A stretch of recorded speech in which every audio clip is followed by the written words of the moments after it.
What's up, guys? I'm here with Ryan Moran, founder of Freedom Fastlane and Capitalism.com. This is an interview I'm really looking forward with because I think Ryan can share some really good stuff with you guys. So if you guys don't know about Ryan, he's the founder of FreedomFastlane.com and Capitalism.com. He's got a really successful business. He's helped thousands of people to build businesses of their own. And I'm really excited to be talking with him today because on his website, Capitalism.com, he also promotes economic freedom and capitalism and small government, which, as you can tell, I'm also a fan of myself. Yeah, represent. And so great to have you on the podcast, Ryan. Dan, thanks so much for having me. I've been looking forward to this all week, so thank you. I appreciate it. Yeah, man, it's great to have you. I think you can share some really good stuff. And in today's interview, I want to talk a lot about mindset and kind of developing the mindset of the 1%. A lot of people think that, becoming a member of the 1% or becoming wealthy is just a matter of developing the right techniques. And I do think that's a part of it. You know, learning how to drive traffic and learning how to advertise on your website and things like that. But a bigger part of it, I feel like, is developing the mindset where you're not going to feel guilty going after that money and where you're going to feel motivated and where you feel like you're doing something good. But first of all, for the people who aren't familiar with you, Ryan, could you just tell the people a little bit more about you, about your business and how you get started? Sure. I mean, my website's capitalism.com. I run a podcast called Freedom Fastlane. I made my money developing physical products brands. So I still to this day think that physical products are probably the most predictable path to building a successful or a seven-figure business. And we can talk a little bit about my strategies for that. But that's how I made my money. So I have built and sold several physical products companies, and I now talk about that and teach that on my podcast. But I run capitalism.com specifically because I believe that entrepreneurs solve problems better than government. I believe that you being rich and successful is the best gift that you could give to your community, to your family, to generations that won't even know that you existed, and to the world at large. And I believe that there's an infinite pie and that the world is getting better and progressing somewhere, rather than the idea that you getting successful takes away from someone else. I think you being successful actually gives to someone else. And I don't think that there's anyone else spreading that message, and I feel a personal responsibility to be able to do that. Yeah, I think that's a really good point as well. Because I know, a lot of people first starting off, if you're struggling yourself, you might kind of look at the people who have a lot of things and man, they're taking it away from me. They're exploiting me. What would you say to someone who's in that kind of situation right now? Let's say someone's trying to start a business, but maybe they have some negative beliefs about wealthy people, or maybe they might even feel a little bit guilty about making money themselves or becoming more successful. What would you say to somebody in that position? Our brains, all they know how to do is compare. So our brains are constantly evaluating situations based on the comparison that it's making. What's fit? Well, whatever you're comparing yourself to. When I go home to Cleveland, Ohio, I'm the fittest guy in town. and when I'm on this podcast, I am the second fittest guy on this podcast, right? I mean, you're still pretty fit. Give yourself credit. Yeah, depending on where you are, rich is relative, fit is relative, beauty is all relative. And in order to really understand wealth and success, we have to change our comparisons, because we are wealthier than we've ever been. We're healthier than we've ever been. We live longer lives than we have ever been. We have more opportunity. We have more food and more abundance than we have ever had in history. So it's very easy for our brains to say, that guy has more money. What a D-bag. Whereas if we were to compare ourselves to even 100 years ago, our lifestyles are that of modern day kings. So it is because of capitalism and freedom and entrepreneurship and free market economics that is the reason why we enjoy that lifestyle. So we have to change our comparisons, but also it is because of that success and that wealth that you have the opportunities and you have the abundance that we have today. And so the best thing we can do is continue that, and to continue gaining and growing and succeeding and accomplishing as much as possible. Yeah, I think that's so true. I mean, I know, before I was a business owner myself, I wasn't really contributing that much when I look back on it. I looked at myself as a person that would help other people, but, I would kind of pass a check when, we went out to dinner, or, you know what I mean? Where, even among the people in my own lives, I wasn't able to help them in the way I wanted to. But I know, once you're more successful, you can help the world in a bigger way, like you're doing, or, like I hope to do, and step it up. Well, it's not just that. If I could add one more thing, it's a shift between, is there a fixed amount, or is there infinite abundance? And if you're of the opinion that there's a fixed amount and I can have a slice and you can have a slice and we can all have a slice, then the crowd that talks about equity and talks about fairness would have a point. But I don't think that's the case. I think there's an infinite amount available, and we can look at that simply by looking at our lives and our lifestyles compared to 100 years ago, because we have accumulated so much more, we have expanded so much opportunity, so that points to the idea that there's not a fixed amount, that we're constantly improving, we're constantly innovating, prices are going down, incomes are going up, and as a result, we can continue that trend, and the better it gets, because there's more and more available. You're right. Yeah, it's so true. Let me ask you about this as well, because I got to thank you. You invited me to a really great event talking about taxes, and not only the specific techniques taught there, but just the mentality of trying to legally and ethically minimize your taxes in every way you could. You know, I thought that was like a really good mentality. Let's talk about that for a minute. Taxes are probably one of the biggest costs that business owners will face, and a lot of people are not avoiding taxes, not because, you know, they couldn't go out and learn the techniques, but just because they feel bad doing that. They feel like they should be supporting the government, and they feel like maybe they're not doing their part if they don't pay the maximum amount of taxes. What's your thoughts on that? Do you believe people should pay the maximum amount, or do you believe they should minimize it as much as they can? I'm of the opinion that you should pay the minimum amount that will keep you out of jail. So I am not advocating for scamming the system. I am actually advocating for knowing the system, because the system is a series of incentives. The tax code is there written to show what the government incentivizes. What they say, this is so important to the success of our society that we will provide write-offs for it. Things like operating a profitable business, because it creates jobs. So you saving that money rather than giving it to the government does more net good than if you were to send it to the government. It's actually better for the world for you to invest it in your business, to invest it into employees, to create more profit so that more is invested into the economy.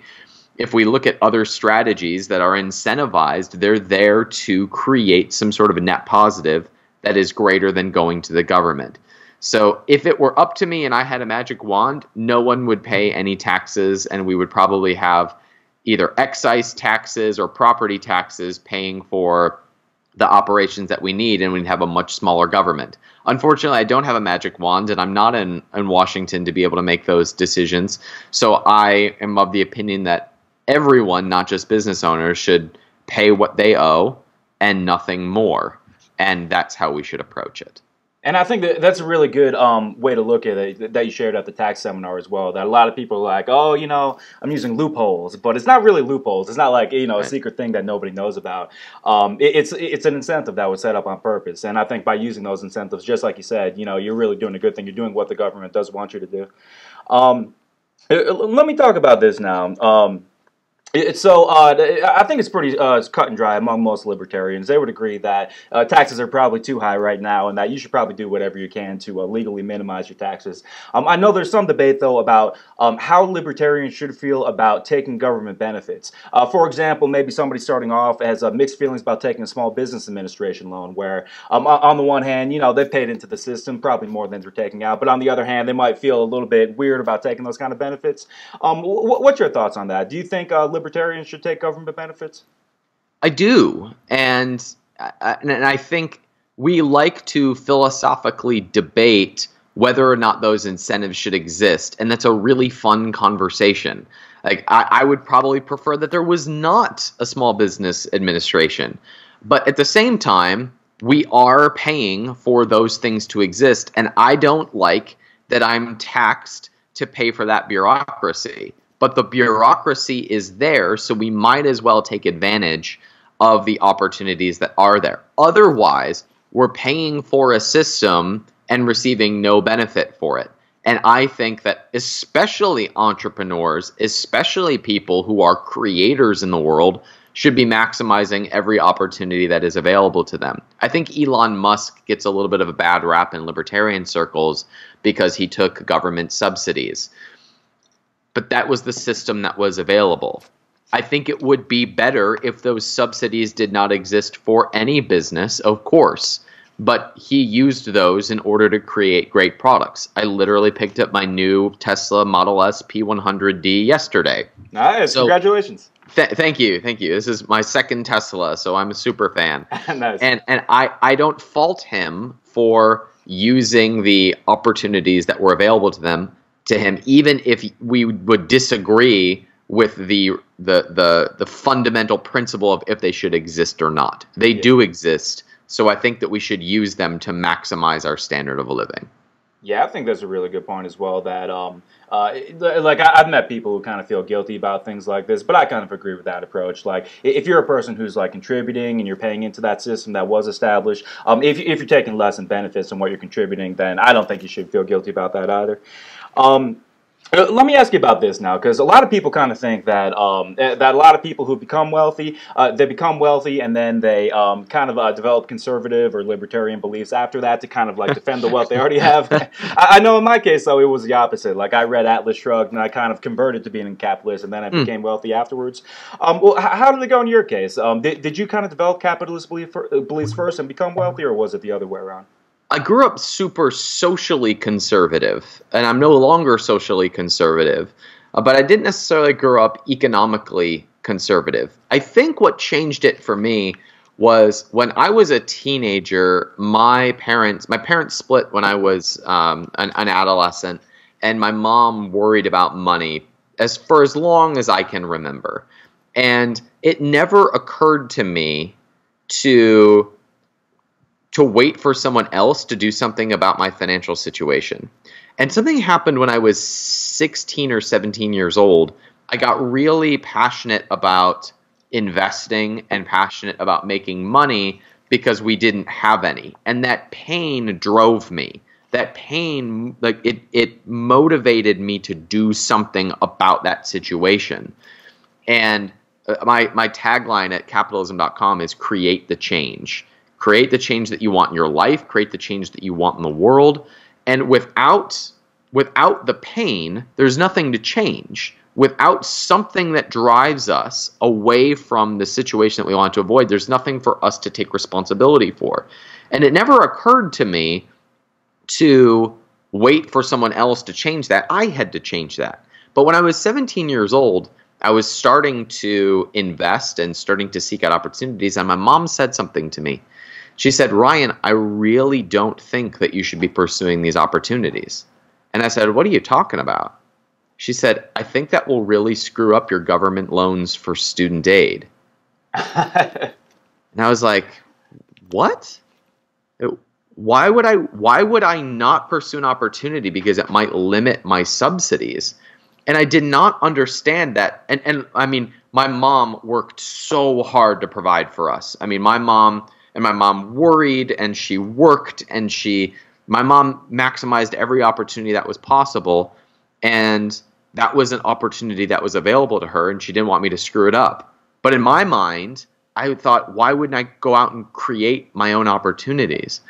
And my fear on the more government heavy side of the argument is that by expanding government programs with the attempt to help people, we will take away the very motivation that creates the change in the first place, that drives people to succeed, that makes them strive to do something better, because that's what motivated me. And I think if we neutralize that we actually do ourselves a disservice and we don't support the people who need help the most. Yeah, I think that's really true. Yeah, and I think that's why I'm so excited about what you're doing with capitalism.com. I do think it is going to be a real positive change. Thank you. Let me ask you too, because I do think that going through experiences like that, and I guess having that appreciation for being self-sufficient, I do think it is in a way like an advantage going on later in life. I know for me, like I actually, when I grew up, I wasn't super motivated to make money until after I got out of college. And one thing that really changed my mentality was reading Atlas Shrugged. And I know like a lot of other people have said that that kind of helped them to develop a capitalist mentality and that really changed their motivation. I want to know though, has there been any books or like influences like that that have really changed your perspective and helped you develop that mentality? Yeah, so first of all, I need to name them. I always name my cars, and I haven't named my new car yet. And I'm thinking about naming her Danny, but spelling it Dagny as a homage to Danny Taggart. But yeah, there have been several. I think Rich Dad Poor Dad was a big shift for me, mostly for the one shift that I had, which was that people get rich by spending their life acquiring cash producing assets. And my brain said, okay, I guess I got to go acquire cash producing assets. Because as Robert Kiyosaki said in that book, 10% of people control 90% of the wealth in the world by acquiring cash producing assets. I think to this day, that still rings absolutely true. So that was fundamental for me in the early part of my life. Another book that was fairly impactful for me was a book called The Slight Edge by Jeff Olson. The Slight Edge, basically, its simple thesis is that our results that we produce are usually from habits that we practice over a long time, not from these big jumps. And we should put our attention into the habits rather than trying to seek the big jumps. So that was a big one for me. And I think the final one was The Primal Connection by Mark Sisson. I'm pretty sure I'm the #1 salesperson for The Primal Connection, simply because I talk about it so much. I see it almost as like the health and mindset playbook for entrepreneurs, because as entrepreneurs, we're in front of screens, we're disconnected from other people, we're constantly charging and driving, and the Primal Connection is basically an analysis of, if we're going to be hard charging modern men and women, here are the things that we need to be mindful of in our daily life in order to maintain our optimal health and gene expression. So that wasn't necessarily a business book, but it had a radical impact on my life and the way that I see myself and my role in what I'm creating. Yeah, right. Yeah, and I think that's an interesting point as well. That's interesting that you would mention a health book. I know a lot of business people that kind of have the mentality like, I'm just going to focus on business and let my health fall where it may. Eat donuts and go to Starbucks and do whatever it might happen. And you do see like a lot of older businessmen that tend to be overweight and not that healthy. But I think there's a kind of a movement starting among younger business people. For someone who wasn't that familiar with how being healthier can like help you with your business, because I know that's something I've experienced as well. It like really tremendously helps your productivity. Can you talk a little bit more about that, like how that's helped you out in business? I like to look at everything as having an ROI. So my brain works in an investment mentality. So if we look at everything as having some sort of a financial ROI, we kind of get a different perspective on the things that we do. So if I am super energized and super healthy and my mind is clear, I tend to do better work than if that's not the case. So there is actually a financial ROI to me eating a low inflammation, high nutrient dense diet versus eating Starbucks and McDonald's. And although I do very much like almond milk lattes from Starbucks, those aren't too bad. So there is an ROI to the choices you make in the food you eat or how you move your body. There is an ROI to the people that you spend time with. When you are with people who drag you down and make you think one way versus people who inspire and challenge you, there's a financial impact to how your brain changes and to the networking opportunities that happen. These are all things that have a financial ROI.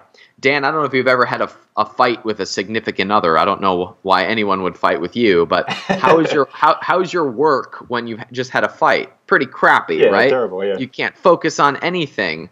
But when you feel completely supported and you feel completely loved and you feel completely dialed in, like when your significant other says, no matter what happens, I got your back, you're my man, you go, yeah, right? And you want to take risks and you want to be aggressive, and you're probably better to people as a result. You tend to attract better talent when that's the case. So there's a financial ROI to your romantic and personal relationships. So if we can have all of these areas going in a positive direction, then it's only a matter of time until the right opportunities actually produce a literal financial return. So that's why health to me is important, because my ROI on my health is really bad when I'm dead.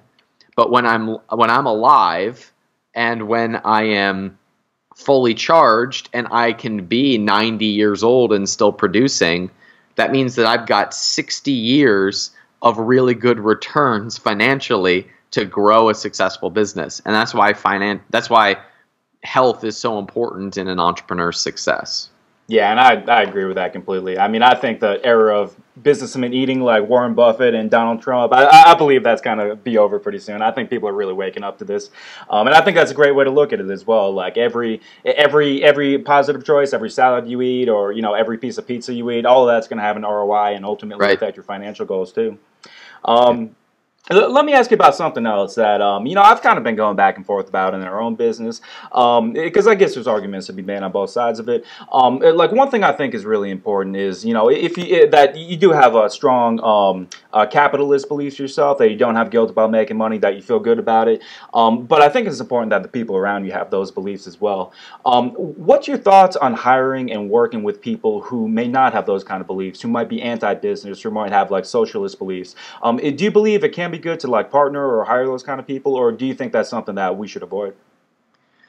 It's a little bit different in my business because political or economic beliefs can impact actually what we stand for at capitalism.com. So it's a little bit different for me, although we do have people who lean more left on our team. But at the end of the day, we all agree and we all believe that individuals should be free and empowered, that government tends to do more harm than good, and that we're all in this for the same goals. We all want people to have health care. We all want people to be happy and financially successful. Where we disagree is in the how we accomplish those goals. So as long as those individuals can have a conversation about those things without us personally attacking one another, then it's totally fine, because then we could actually have a positive exchange about how we accomplish the goals that we all agree on. We're just coming from different angles about them. So I think it is more about how the person presents themselves and their ideas than actually what the ideas or their opinions are. So I have no problem hiring or bringing somebody on internally, even though my business is a little bit different and it will impact how we represent the idea of capitalism. But I think it's more about, can you have a reasonable exchange with someone without personally attacking one another? Yeah, I think that makes a lot of sense. Because I do think there's people who bring it up in the right kind of way, where they might disagree, but they're not at each other's throats. Right. And there's other people where, they ultimately make it personal. It kind of devolves into an argument when they have a political discussion. What's your thoughts on that? Because I know that, I'm a big supporter of capitalism. I know you are as well, but I know that a lot of people may not always agree with us. If somebody doesn't agree with you, like, what do you think is the best way that you could convince them without it turning into an argument? I'll rub my hands together and say, "Excellent, let's do this." I mean, I feel Jedi skills. I genuinely enjoy when someone has a different opinion, because I know that one of us is going to learn something as long as we're open to it. So once again, I try to open every conversation where we disagree on saying, well, here's where we agree. We all want people to have X, Y, and Z. We're all after this goal. Let's have a conversation about how we get there. And then we can simply look at data. And I think my data to support free market capitalism stands on its own. So when someone brings an argument to the table, as long as you don't identify with the agreement or the disagreement, then we can talk about it like it's this third thing. So for example, I come from a very Christian and religious background. I went to college to be a pastor. I no longer am a religious person. I no longer identify as a Christian. So because I don't have that identity, I don't feel the need to defend it. I more feel like I can explore that, and I can talk about it openly and say where I wrestle and where I don't wrestle and what I think or don't think. And if someone has a different opinion, it doesn't matter to me at all, because I don't identify with any certain belief system. Whereas when I was more of an adamant Christian, there's one way to do this, there's right and wrong and black and white, I felt the need to defend my position because if someone disagreed, they were attacking how I identified. And I think that is the dangerous ground when we identify as Democrat or Republican, and then we just have to fight one another. That's simple biology. I mean, we are wired to be pack animals. So of course there's still racism. Of course there are still cultural wars, because we're made to identify with something and see anything that conflicts with that identity as a threat. So we're going to fight about it. But if we don't identify with those things, then we can just wrestle with tough issues and talk about it like it's this outside third thing that doesn't affect you or I. And I think that's where we need to be in order to have any progress in a conversation. Yeah, right. Hopefully one day people will evolve to that level. But yeah, I think that's a really good point. And I think people are slowly but surely getting there. Let me ask you though, since we are on this topic, I know you've talked to me a little bit about the Trump administration. I kind of see it like you as a mix of positive and negative things, and hopefully, things go more towards the positive side. What's your thoughts on the Trump administration overall? Yeah, I think from a rhetoric perspective, I'm embarrassed from the way that we're represented as Americans. I'm overall embarrassed, and I cringe a lot. I would cringe a lot less if he would just shut up and work part of the agenda. I don't think things like a wall are necessarily beneficial. I think that reducing regulations and taxes is overall a good thing. So from a policy and a rhetoric standpoint, I'm mostly discouraged and disappointed. But if we look at a bigger picture and an overall trend, I think there's reason for encouragement. And I think that encouragement comes from the fact that even people on the left who are so disappointed in Trump and see him as a threat, I think are now realizing that they can't put their hope in government. Because if you expand government with someone you love, like Barack Obama was beloved by the left, he was very popular. As a result of him expanding power, that power is now available to someone like Donald Trump. And regardless, if you are an absolute Trump fan that thinks that Trump should have all the power in the world, the minute that someone you don't like is elected, they now maintain that power and can do things that you don't agree with. So I think we're starting to realize that we can't put our faith in government. We can't put our decision-making in government. And as a result, the best compromise that we could make is to take power away from both sides. And if that's the case, then we have reason to be optimistic. Where I would fear is that the left would say, we dislike this guy so much, let's give someone who disagrees with him even more power. And that would be very, very dangerous and damaging. I don't think that a group of 535 individuals who are out of touch with your life should be making decisions that affect the daily decisions that you get to make, and that we should reduce their power as much as possible.